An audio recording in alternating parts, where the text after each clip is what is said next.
Bismillahirrahmanirrahim. Assalamualaikum warahmatullahi wabarakatuh. Alhamdulillahi wa syukru ala ni'amillahi wassalatu wassalamu ala rasulillah amma ba'du.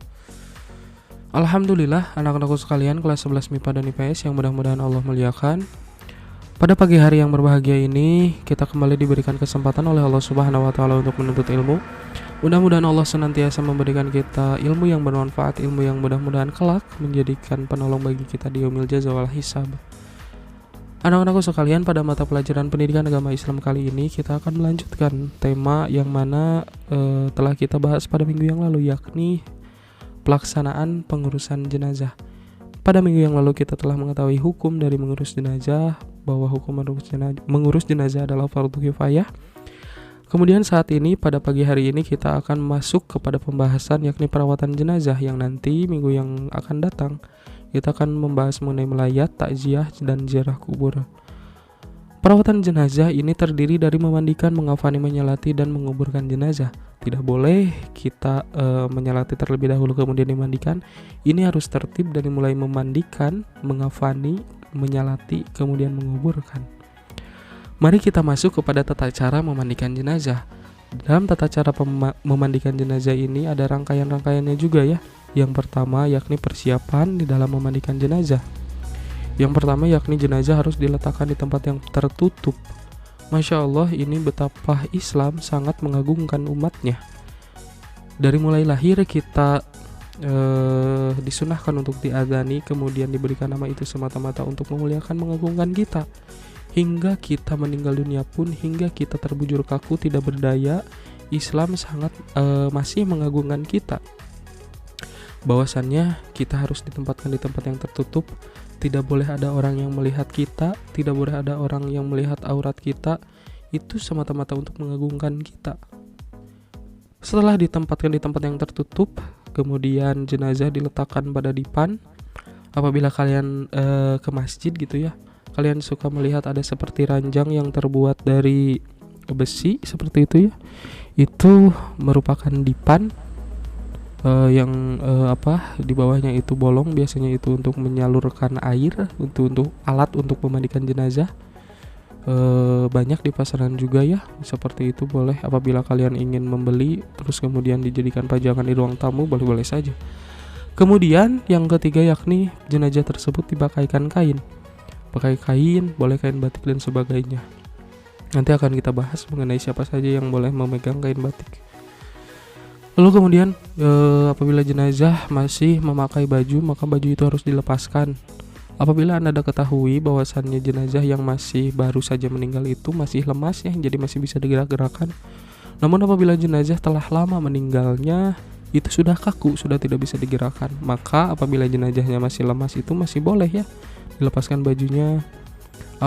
Namun apabila jenazah sudah kaku itu bagaimana Pak?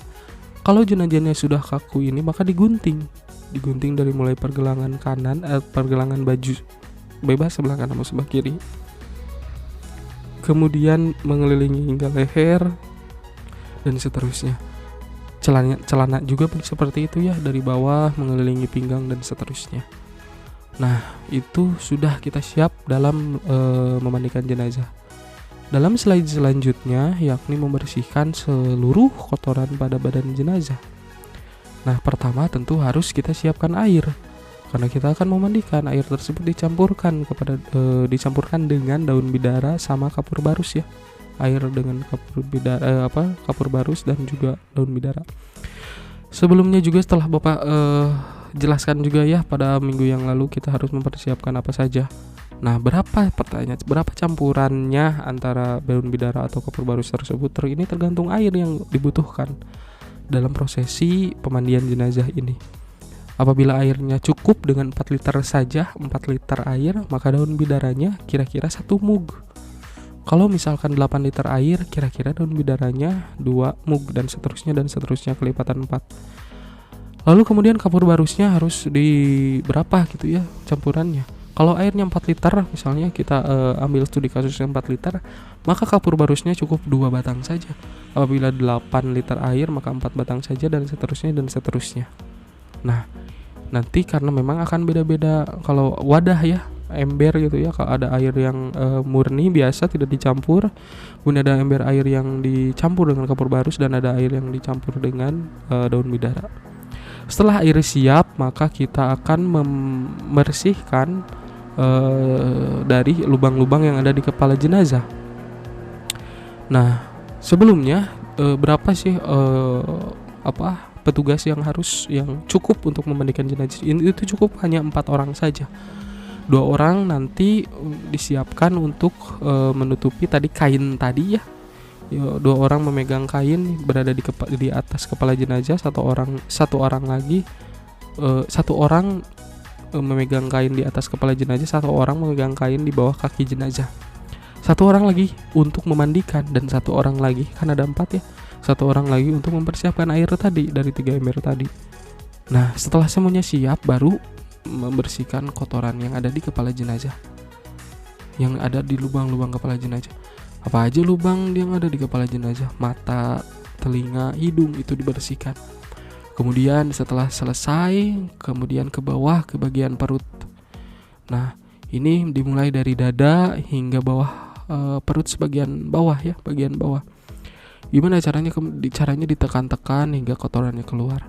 Kemudian bagian duburnya ini harus menggunakan handuk atau lap kain ya. Nah, setelah bersih, baru kemudian jenazah diwudukan. Nah, wudunya diambil yang bagian wajib-wajib aja ya. Pertama wajah dulu. Gimana caranya mewudukan bagian wajah? Dibasuh bagian wajahnya, sunnahnya hingga 3 kali usapan. 3 kali itu ya. Setelah diwudukan bagian wajah, kemudian tangan yang kanan dulu ya, kemudian terus yang kiri diusap-usap. Dari sikunya tentunya sampai jarinya harus kebasuh semua. Kemudian kepalanya diusap-usap, terakhir basuh kaki kanan, kemudian kaki kiri. Nah, setelah memastikan bahwa jenazah tidak ada kotoran lagi, setelah diwudukan, lalu ini intinya kita memandikan jenazah. Jadi tadi ya, yang pertama membersihkan kotoran dulu, mewudukan, lalu memandikan. Mandikannya pakai apa Pak? Pakai sabun cair sama sampo, tapi nanti siram dulu kepala jenazahnya ya. Jadi kepala jenazahnya disiram dulu. Setelah semuanya tersiram, nanti disiramnya juga disunahkan harus ganjil ya. Innallaha yuhibbul witro. Jadi jenazah disiram dari mulai kepala dengan perlahan dengan siraman yang ganjil. Kemudian setelah semuanya basah, pakai sabun cair itu disampo, dikeramasin. Terus tubuh jenazahnya agak dimiringkan ke kanan. Siram, sabunin, digosok perlahan. Terus setelah yang kanan, kemudian ke kiri kan disiram juga ya, disabunin, digosok perlahan. Setelah selesai, dibilas sampai bersih hingga bersih. Terus siraman terakhirnya, nah ini yang harus, makanya wajib tahu kita semua bahwa siraman yang terakhir itu dicampur oleh kapur barus. Nah, ini dipersiapkan oleh orang yang keempat tadi, orang yang menyiapkan air disiapkan, lalu kemudian dibasuh siraman terakhir oleh air yang dicampur kapur barus. Makanya ini tugas orang yang keempat ini harus gesit juga ya, harus menyiapkan air, harus gesit, harus sigap. Nah, tadi kan ini ceritanya bahwa pas mandiin juga ditutupin pakai handuk ya, sama orang yang memegang kain di atas kepala sama di bawah kaki jenazah itu. Nah, kain itu dihandukan ke tubuh jenazah. Setelah kering, setelah memastikan kering, otomatis kan handuk itu basah, maka diganti dengan kain yang baru. Udah deh tuh, jenazah siap untuk dikapanin. Nah, kalau jenazah kopin misalkan Pak, bagaimana itu hukum atau memandikannya? Kan kita kalau memandikan katanya bakal terkena kopin juga. Nah, ini dibahas di dalam kajian-kajian fikih juga ya. Fikih itu ingat ya, cabang dari rumpun ilmu Islam, fikih atau tata cara ibadah. Jadi di dalam ilmu fikih itu ada beberapa sebab sehingga jenazah tidak mungkin untuk ditangani secara sempurna di dalam memandikannya sebagaimana kelazimannya atau kebiasaannya. Yang pertama, apabila jenazah tersebut mati atau meninggal dunia dalam keadaan terbakar jasadnya. Mohon maaf ya, kan ada ya apabila dimandikan orang yang meninggal dalam keadaan terbakar itu justru malah merusak jasadnya. Yang kedua, nah ini jenazah dalam kondisi meninggal akibat penyakit yang menular. Kalau dulu ada penyakit yang namanya juzam ya, atau lepra, kemudian taun dan wabah sejenisnya ya. Nah, yang mana apabila orang yang terpapar tersebut bila dimandikan, justru malah penyakit itu akan berpindah kepada yang memandikannya. Banyak kasus yang terakhir juga ya, seperti virus Ebola. Nah, banyak orang yang ketika memandikan jenazah tersebut malah terpapar. Apalagi hingga saat ini ya, saat musim Covid ini. Nah, lalu bagaimana Pak pada saat menangani jenazah ini yang kondisi seperti ini? Umumnya para fuqaha, para ulama-ulama ahli fikih ini membolehkan untuk tidak memandikan jenazah, namun hanya menuangkan air kepada jenazah tanpa ada doku, tanpa dibersihkan, tanpa digosok-gosok dan sebagainya ya. Nah, ini adalah pendapat ulama Hanafi. Namun apabila diguyur air masih bahaya gitu ya, masih tidak mungkin, maka para ulama, khususnya ulama Hanafi ini kan di fikih ini ada beberapa ulama, ada 4 ulama. Yang pertama Imam Hanafi, Imam Maliki, Imam Syafi'i, kemudian Imam Hambali. Nah, ini ulama-ulama Hanafi menyarankan untuk ditayamumkan saja bahwa jenazah yang terpapar Covid, terpapar penyakit menular dalam hal ini khususnya, ditayamumkan. Begitu juga pendapat dari ulama-ulama Maliki sama mengatakan demikian untuk ditayamumkan. Mantadarogus bila suatu saat ada jenazah yang uzur untuk dimandikan, li adami mayugsal, karena ketiadaan hal yang memungkinkan biasanya dibasuh bihi, fayuyammamu. Nah, maka tayamumilah fayuyammamu bisoid, dengan debu. Ini dalam kitab Al-Inayah ya. Nah, berangkat dari pendapat tersebut bahwasannya, maka dapat disimpulkan bahwa untuk menghadapi jenazah yang menurut informasi dari dokter sahih valid dari dokter, yang mana apabila dimandikan justru menularkan penyakit kepada pihak yang memandikan, maka pendapat yang paling mendekati keamanan adalah cukup dengan jalan mentayamumkannya saja. Karena Allah makan menghendaki umatnya itu untuk mudah kan ya. Allah tidak menghendaki umatnya untuk kesulitan. Yuridullahu bikumul yusra wala yuridu bikumul usra. Nah, itu adalah demikian. Jadi tadi kan tadi yang Bapak sebutkan panjang lebar dari awal itu untuk jenazah yang dalam kondisi normal. Tadi ada pengetahuan sedikit mengenai tata cara pemandian jenazah dalam kondisi jenazahnya tersebut terpapar penyakit yang menular. Selanjutnya adalah mengkafani jenazah. Di dalam mengkafani jenazah ini sebenarnya jika kita berada dalam kondisi darurat, maka boleh hanya membungkus dengan kain yang dapat menutupi seluruh anggota badannya dan menutup kepala bila si mayit ini bukan orang yang sedang ihram. Karena kalau sedang ihram itu kan kepalanya dibuka kalau pria, kalau wanita ini wajahnya boleh dibuka. Namun apabila dalam kondisi tidak ihram itu harus ditutup. Namun apabila kondisi sedang sempurna saat ini, banyak peralatannya mendukung, maka harus ditutup dengan kain kafan, yang mana bila mayatnya seorang laki-laki dikafani dengan menggunakan 3 lembar kain yang putih. Misalkan Pak, saya mah ada resep warna pinknya, kamar oge warna pink, motor oge warna pink, HP oge warna pink, dan seterusnya. Maka kain kafannya juga Pak, saya mah mau warna pink. Menurut ulama ini dimakruhkan mengafani mayit dengan menggunakan kain selain warna putih. Nah, kemudian itu untuk laki-laki tadi. Ini sekarang untuk perempuan. Perempuan berapa? Bila yang meninggal atau jenazahnya tersebut perempuan, maka disunahkan mengafaninya dengan menggunakan 5 kain putih. Nah, kalau lebar atau panjangnya berapa kain putihnya, Pak? Nah, itu kalau untuk misalkan lebar itu tergantung mayitnya, tergantung jenazah. Kalau lebar jenazahnya itu kira-kira 30 cm, maka kainnya juga dikalikan 3 nanti ya. Kalau lebarnya 30, maka kain kafannya 90. Kalau lebarnya 40 cm, jenazahnya kain kafannya 180 cm dan seterusnya. Itu untuk lebar. Kalau panjangnya berapa? Nah, taruh aja misalkan panjang mayitnya, misalkan ini studi kasusnya 180 cm, maka kain kafannya juga dilebihin 60 cm. Intinya panjang tubuh jenazah ditambahkan 1/3-nya. Kalau 180 kain kafannya, maka ditambahkan 60 cm. Nah, dari kain kafan tersebut gunting secukupnya untuk tali pengikat jenazah. Berapa jumlah tali pengikat jenazah? Sunnahnya ganjil ya. Kemudian kita setelah menyiapkan kain kafan tadi dengan tali pengikat jenazah, kemudian menyiapkan kapas. Kapas ini digunakan untuk menutup hidung serta telinga jenazah. Kemudian siapin juga wangi-wangian seperti wangi minyak cendana dan sebagainya atau kapur barus ya. Kemudian siapin perlengkapan.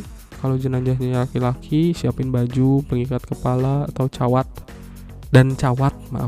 Kalau jenazahnya perempuan, siapin baju, kerudung dan cawat. Cawat itu apa sih, Pak? Cawat itu untuk menutupi kemaluan jenazah. Nah, mulai deh kita baru bisa, setelah itu keempat ini siap, mulai kita mengafani jenazah. Pertama, jenazah sama kain. Jadi yang pertama ini kan jenazah harus memakai wangi-wangian dulu, memakai tadi ya minyak wangi cendana dan kapur barus. Begitu juga kain kafannya memakai wangi-wangian tersebut. Dan seluruh anggota tubuh yang terkena kain kafan itu harus memakai wangi-wangian. Lalu kemudian siapin kain kafan sama tali pengikat jenazah tadi ya, yang tadi telah disiapkan. Jadi di bawahnya itu tali pengikat, jadi runtuyannya itu tali pengikat disimpan, kemudian kain kafan, kemudian pindahkan jenazah yang setelah dimandikan itu ke kain kafan di atasnya. Setelah dipindahkan jenazah, kemudian kasih kapas ya, untuk nutupin bagian hidung dan telinga jenazah. Setelah dipakaikan kapas, kemudian pakaiin perlengkapan tadi seperti baju ya, tali kepala untuk laki-laki atau kerudung untuk perempuan, jenazah perempuan, dan cawatnya disiapkan. Terus kemudian ditali ya, tarik tali tadi yang telah disiapkan pengikat itu dari ujung kiri ya, diikuti oleh ujung kanan, diikat tali simpul, jangan tali mati ya, karena nanti akan dibuka saat dikuburkan. Tali simpul saja udah beres, maka jenazah siap untuk disalatkan. Nah, di dalam bab salat ini sebenarnya berbeda dengan salat yang seperti biasa kita lakukan, salat fardu maupun salat sunnah. Di dalam menyalati jenazah ini ada hal-hal yang harus diperhatikan dulu. Yang pertama yakni keadaan jenazah ini harus dipastikan telah dimandikan dan dikafani. Jangan buligir ya, jenazah buligir disolati, tidak boleh, itu harus dikafani dulu, dimandikan dulu kemudian dikafani. Dan pastikan juga jenazahnya berada di depan orang yang akan menyalati. Makanya biasanya di jenazah, apabila di masjid ya, jenazah ini diletakkan di dekat mimbar paling depan artinya. Kemudian posisi imam ini untuk imam ya, jika jenazahnya laki-laki, imam sejajar kepala jenazah, kepala sejajar dengan kepalanya. Apabila jenazahnya perempuan, imam sejajar dengan ajuz ya, pinggul jenazah. Nah, kemudian imam dan makmum utamanya membaca niat usolli ala hadzal mayyiti arba'at takbiratin fardhu kifayatin imaman atau makmuman lillahi ta'ala. Usolli hadzal mayyiti ini dimerahin oleh bapaknya. Ini apabila jenazahnya laki-laki, kalau perempuan usolli ala hadzihil mayyitah atau mayyitati arba'at takbiratin dan seterusnya. Yang berbeda ya, karena dalam gramatikal bahasa Arab demikian membedakan antara laki-laki dan perempuan. Ada hadzal mayyiti kalau laki-laki, hadzihil mayyitati kalau perempuan, usolli ala hadzihil mayyitati kalau perempuan. Di dalam sholat jenazah ini terdiri dari empat takbir ya, tidak ada ruku di dalamnya. Kade pokoknya Pak ini era cenaru aya rukuan sholat jenazah jabat jadi imam deh, enggak boleh. Karena tidak disyariatkan ruku, hanya takbir 4 kali. Yang takbir pertama kita membaca Al-Fatihah. Allah, setelah niat ya, sambil niat saya niat sholat jenazah gitu ya, sambil di dalam hati sambil Allah saya niat sholat atas jenazah ini 4 kali takbir fardhu kifayati sebagai makmum karena Allah Ta'ala Allahu Akbar. Baru membaca Al-Fatihah, a'udzubillahi minasyaitonirrajim, bismillahirrahmanirrahim, alhamdulillah dan seterusnya. Kemudian takbir kedua setelah Al-Fatihah beres, Allahu Akbar, membaca sholawat kepada Nabi. Sholawatnya apa? Sholawat Ibrahimiyah yang kita sering baca pada saat sholat tahiyatul akhir itu loh. Allahumma sholli ala Muhammad wa ala ali Muhammadin kama shallaita ala Ibrahim wa ala Ibrahim wa barik ala Muhammad wa ala ali Muhammad kama barakta ala Ibrahim wa ala ali Ibrahim fil alamin innaka Hamidum Majid. Kemudian takbir lagi, Allahu Akbar. Takbir yang ketiga ini untuk mendoakan jenazah. Allahumma ghfir lahu warhamhu wa'afihi wa'fu anhu. Ini untuk jenazahnya laki-laki.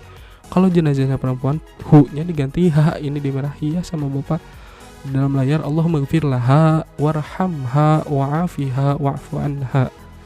Apabila jenazah, karena demikian dalam gramatikal bahasa huwa humahum hiya humahunna, untuk mengganti untuk penyebutan kata ganti atau domir ya.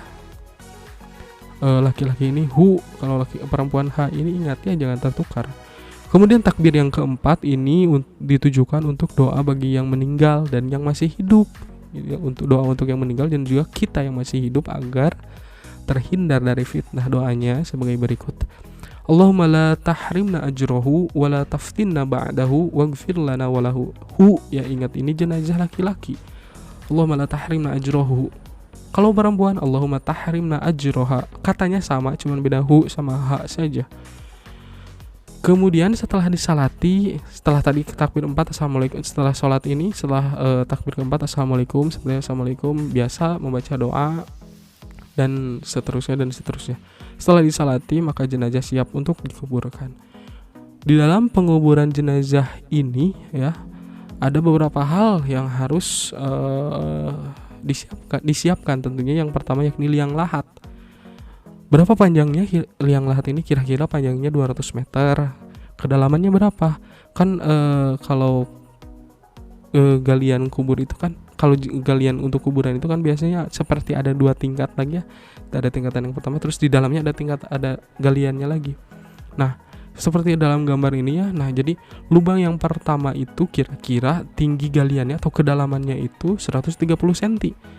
Tingkat keduanya yang di dalamnya itu bawahnya itu 55 cm kira-kira. Nah, lebarnya yang di bawah ini kira-kira 25 cm. Kalau keseluruhan dari atas, dari permukaan tanah hingga ke bawah, dari tingkat 1 ya, dan tingkat pertama yang Bapak maksud ini 75 cm. Nah, setelah kuburan siap, telah digali gitu ya, bawa jenazahnya secara perlahan tentunya, sambil pas dibawa, diserahkan kepada orang yang berada di bawah, berada di galian itu, sambil baca bismillahi wa ala millati rasulillah. Kemudian jenazah dikasih bantalan kubur ya di bagian kepalanya, kemudian dimiringkan, jangan lupa ke arah kiblat, dan jangan lupa juga melepaskan tali pengikat jenazahnya. Setelah tali dilepas, maka lubangnya ditutup dengan papan. Pas sudah ditutup, nah maka disunahkan setiap muslim yang menghadiri proses pemakaman tersebut disunahkan untuk melemparkan 3 kepalan tanah lalu ditaburkan ke kuburan. Jangan kayak perang gitu ya, ditaburkan ke kuburan. Nah, lubang tersebut kemudian ditutup, diarug lagi ya tanah, kemudian dimuncungkan atau dilebihkan lah kira-kira 20 cm agar setelah dimuncungkan itu dilebihkan 20 cm itu, kemudian dikasih papan atau batu. Kalau kita di umumnya papan ya, kalau di Mekah itu dikasih batu ya. Agar kenapa? Agar orang tahu bahwa itu adalah kuburan, sehingga tidak dihinakan ya, tahu itu adalah kuburan. Nah, setelah itu kan suka ada tausiah gitu ya. Nah, itu boleh dilaksanakan ketika jenazah sedang dimasukkan maupun setelahnya. Umumnya setelahnya ya. Nah, setiap muslim umumnya harus mendoakan jenazah pada saat jenazah telah dikuburkan itu. Nah, namun sebelum dikubur maka harus dipastikan juga bahwa ada keluarga yang menjamin mayit dalam menyelesaikan hutang-hutang mayit jika ada. Itu juga ini yang sering menjadi problematik di hadapan masyarakat ya, bahwasannya setelah meninggal paburu-buru gitu ya, namun hutangnya paburu-buru waris, namun hutangnya lupa untuk dibayarkan. Kalian sebagai pelajar, sebagai siswa harus mendahulukan dulu aya teu mayit ya, aya hutang teu, mun aya bayarkeun heula hutang. Nah, gitunya harus tegas seperti itu. Itu gunanya kita dalam belajar. Nah, demikian Bapak rasa karena memang sudah panjang videonya sampai 25 menit. Bapak juga menjelaskan dengan semaksimal mungkin, sepadat mungkin ya, dengan maksimal. Pada minggu seterusnya kita akan mempelajari masih bab kepengurusan jenazah juga. Namun ceritanya nanti jenazahnya sudah dikuburkan, dan setelah dikuburkan bagaimana kita seharusnya yakni bertakziah dan juga berziarah kubur yang akan kita bahas minggu yang akan datang. Kan sebelumnya ceritanya kan dari runut sebenarnya, kalau kalian paham, kalau kalian ngeh, dari mulai kita menemukan orang yang meninggal dunia kita terus mengapain, kemudian setelah ditutup, kita kan tahu ya harus ditutup mata dan sebagainya, maka harus diurus itu bagiannya ngapain, ternyata dimandikan, kemudian dikafani, disolati dan dikuburkan. Nah setelah dikuburkan beres, ceritanya mayitnya sudah, jenazahnya sudah dikuburkan, lalu apa yang harus kita lakukan? Nah bertakziah dan ziarah kubur apa saja, adab-adab atau etika-etika ketika takziah dan ziarah kubur akan kita bahas pada pertemuan yang akan datang. Demikian pembahasan kali ini, mudah-mudahan kalian paham dan memahami dan juga menonton hingga akhir. Bapak ucapkan terima kasih. Wallahul muwaffiq ila aqwamit thoriq. Wassalamualaikum warahmatullahi taala wabarakatuh.